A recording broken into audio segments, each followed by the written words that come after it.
Hello guys, welcome to my channel వెంకీసీస్. నేను మీకు ఈరోజు నా ఛానల్కి వెంకీసీస్ అని ఎందుకు పెట్టుకున్నానో చెప్తాను. Let's begin our episode. Venky అంటే మా అన్నయ్య.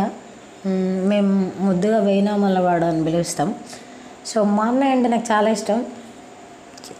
అందులో కొత్త ఉంది, సిబ్లింగ్స్ అంటే ఎవరికైనా ఇష్టం ఉంటుంది అని చెప్తారు కదా. అంటే ఇష్టం ఉండొచ్చు, కానీ నాకు వేరే బాగా ఇష్టం, ఇంకెక్కువ ఇష్టం.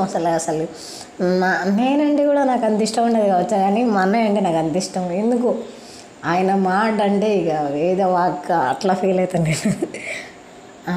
కొన్నిసార్లు ఎదురు చెప్తుండొచ్చు, కానీ లాస్ట్లో వాడేమనుకుంటే అదే జరుగుతుంది. లేకపోతే నా పర్స్పెక్టివ్ ఎక్కువ, నా దగ్గర ఎక్కువ పాజిటివ్ ఉందనుకో, నేనేమనుకుంటే అదే జరుగుతుంది. మేమిద్దరం ఫైట్ చేసుకుంటాం, కొట్టుకుంటాం, తిట్టుకుంటాం, అమ్మ వాళ్ళకి చాడీలు చెప్పుకుంటాం, అవన్నీ చెప్పుకుంటాంలే. కానీ ఎట్ ద ఎండ్ మాకు ఎవరైనా ఆపోజిట్ అయ్యారు అనుకో, మేమిద్దరం గెలిచిపోతాం. అందులో డౌట్ లేదు. చిన్నప్పుడు నుంచి నేను హాస్టలే కాబట్టి నాకు ఏ హెల్ప్ అంటే నాకు పేరెంటింగ్ అవన్నీ మా అన్నయ్య చూసుకునేవాడు. మా అన్నయ్యకి నాకు ఆల్మోస్ట్ 6-7 ఇయర్స్ గ్యాప్ ఉంటుంది. సో అంతా కొంచెం మెచ్యూర్డ్ లెవెల్ ఎక్కువ ఉంటుంది కాబట్టి వాడు కొంచెం నాకంటే ముందే ఆలోచించి నా గురించి చెప్పేవాడు. బట్ మనం కొంచెం చిన్నదాన్ని కదా, సో సరిగా అర్థం చేసుకోలేకపోయేదాన్ని. తర్వాత ఎప్పుడైనా అర్థమైతే సో ఇట్లా చెప్పినవా, ఇదే రీజన్ అని నేను కన్వే చేసుకుంటుండే నాకు నేను. ఇంకా చెప్పాలంటే మా అన్నయ్యని మించి, మా అన్నయ్య తర్వాత మా అన్నయ్యని దాటి మా అన్నయ్యని కాదని నేను ఒక్క పని కూడా చేయకపోతుండే. అసలు మా అన్నయ్య ఏదంటే, మా అన్నయ్య ఆడొక గీత గీసి ఇది దాటుద్దంటే ఇంక దాటుద్ది అంతే. అది నా లైఫ్లో దాటుద్ది అట్లా ఉంటుండే నా లైఫ్. నాకు అట్లనే ఇష్టం ఇలా, ఎందుకంటే నాకు మా అన్నయ్య అంటే ఇష్టం. వాడు ఏం చేసినా నాకు ఇష్టమే. సో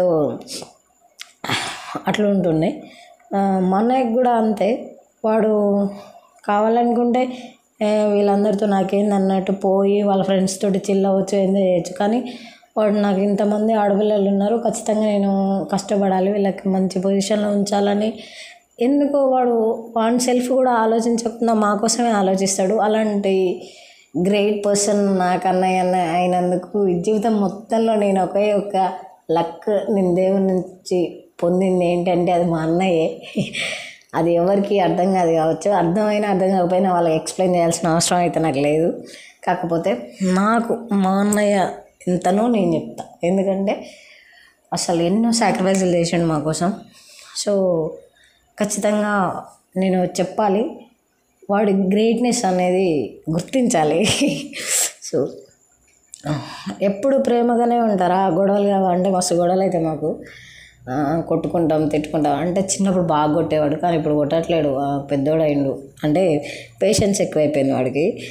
అంటే నాకు కూడా కొంచెం నేను పెద్దదాన్ని కదా, కొట్టాడు అసలు, ఒక మాట గట్టిగా అంటాడు అంతే. అయితే ఇట్లా రొటీన్గానే మా ఇద్దరికి గొడవ అయింది, చిన్న గొడవ ఇంట్లో. అయితే 2 days అవుతుంది మేము మాట్లాడుకోవట్లేదు. మా డాడీ మా అన్నయ్య ఇద్దరు కలిసి చేనుకు పోయారు అనమాట. చేను పోయి డ్రిప్పులు వరుస్తున్నారు. మా చేనులో ఒక రాళ్ళ కుప్ప ఉంటుంది ఒక దగ్గర, అక్కడ డ్రిప్పులు వేస్తాం మేము. అయితే నేను ఎడ్లను కొట్టుకొని నేను కూడా చేను పోయినా. మా నాన్న అన్నయ్య బండి మీద పోతే నేను నడుచుకుంటూ ఎడ్లను తీసుకొని పోయేసరికి ఎడ్లని తోటలో కట్టేసి మళ్ళీ మా నాన్న కాడికి పోయినా. మా నాన్న కాడికి పోతే మా నాన్న లేడు అక్కడ, మా అన్నయ్య ఉన్నాడు. మేము ఎదురు మాట్లాడుకోవట్లేదు కదా అప్పుడు. అయితే మా అన్నయ్య నేను పోయి ఆ రాళ్ళ కుప్ప దగ్గర నిల్చుంటే మా అన్నయ్య అమ్మాయి ఆడించలే అని అన్నాడు. అంటే మేమిద్దరం మాట్లాడుకోవట్లేదు, ఆయన చెప్తే నేను ఎందుకు వినాలి అన్నట్టు ఆ ఇంటెన్షన్ తోటి ఒక 2-3 years అవుతుంది లేదు జరిగి. కానీ ఆ ఇంటెన్షన్ తోటి నేను ఎక్కడికి వెళ్ళకుండా అక్కడే నిల్చునేసరికి గట్టిగా గసిరిచ్చిండు. అక్కడి నుంచి లే అని అన్నాడు. అన్నీ ఇంకా నాకు కోపం వచ్చి నేను వచ్చేసినాక మా పెద్దక్క వచ్చి అన్నయ్య నేను ఎందుకు అక్కడ నుంచి లే అన్నాడు, నీకు తెలుసా అని అడిగింది. అడిగితే నాకు తెలియదక్క ఎందుకు అని నేను అడిగిన అనమాట అక్కడ. అయితే మేము వచ్చినప్పుడు అక్కడ ఒక పెద్ద పాము ఉండే, ఆ రాళ్ళలోకి పోయింది, నువ్వు వచ్చానే నిలబడ్డావు, అందుకే వాడు లే అని నుంచి అని అన్నాడు. కానీ నువ్వేమో ఆన్నే నిల్చున్నావు అది ఇది అని చెప్పింది అనమాట. నాకు నవ్వు వచ్చింది, తర్వాత అబ్బే అనిపించింది. ఆ తర్వాత ఆ కోపంలో కూడా వాడు నాకు చూపించిన ప్రేమకి అసలు నాకు మస్తు అనిపించింది. నాకు మా అన్నయ్య అంటే బాగా ఇష్టం ఉంటుంది, ఎందుకో నాకు తెలియదు కానీ నాకు ఆ రీజన్ తెలియదు. మేబీ సిబ్లింగ్స్ అంటే బ్లడ్ కావచ్చు కాబట్టి అంత ఉంటుంది అనుకోవచ్చు, కానీ ఎక్స్ట్రీమ్ ఉంటుంది. డబ్బులు ఇవన్నీ మ్యాటర్ కాదు అనిపిస్తుంది వాడి విషయానికి వచ్చేసరికి.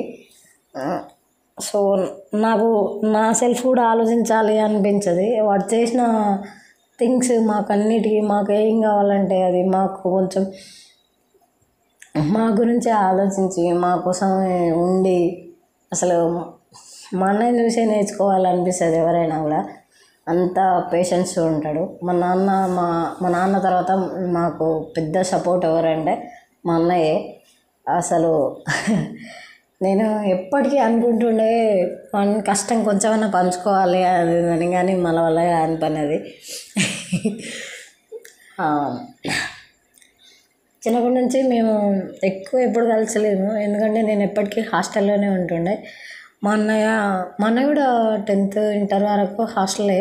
తర్వాత వాడు డిగ్రీ చేసి బంద్ చేసిండు, డిస్కంటిన్యూడ్ బంద్ చేసి మా నాన్నకి హెల్ప్ఫుల్గా ఉండాలి, మాకు వాళ్ళ పెళ్ళిళ్ళు చేయాలి అన్నట్టు ఫార్మింగ్ చేసిండు మా నాన్నతో పాటు.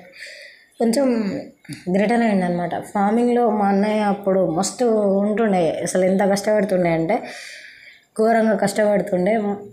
అసలు నిజంగా చెప్పాలంటే మా అన్నయ్య అంత గ్రేట్ పర్సన్ అసలు నేను ఇంతవరకు చూడలేదు. ఇష్టంతో చెప్పట్లేను, నాకు ఇష్టం కాబట్టి చెప్పట్లేను, కాకపోతే వాడు చేసిన థింగ్స్ గురించి చెప్తున్నా. ఎంత సాక్రిఫైస్ ఎవరు చెయ్యరు, మా అన్నయ్య చాలా గ్రేట్ అసలు. నాకు మస్తు అనిపిస్తుంది, నాకు పేరెంట్ అవసరం ఉన్న ప్రతిసారి మా అన్నయ్య ఉన్నాడు నాకు. నేను ఫెయిల్ అయిన ప్రతిసారి నా ప్రతి కష్టంలో మా అన్నయ్య ఉన్నాడు నాకు. అందుకు ఎప్పటికీ థ్యాంక్ఫుల్గా ఉండాలనిపిస్తుంది. నేను ఒక 2-3 months కూడా మా అన్నయ్యని చూడకుండా ఉండలేను. ఒక 1 month కాగానే ఇంటికి పోయేస్తా ఒక రౌండ్. మళ్ళీ లేకపోతే మా అన్నయ్యకే చెప్పి అన్నయ్య చూడకపోతే రారా అంటే వాడే వస్తాడు. అంత ఇష్టం నాకు మా అన్నయ్య అంటే. చిన్నప్పుడు ఎవరైనా మా అన్నయ్యకి ఒక హీరో ఇష్టం.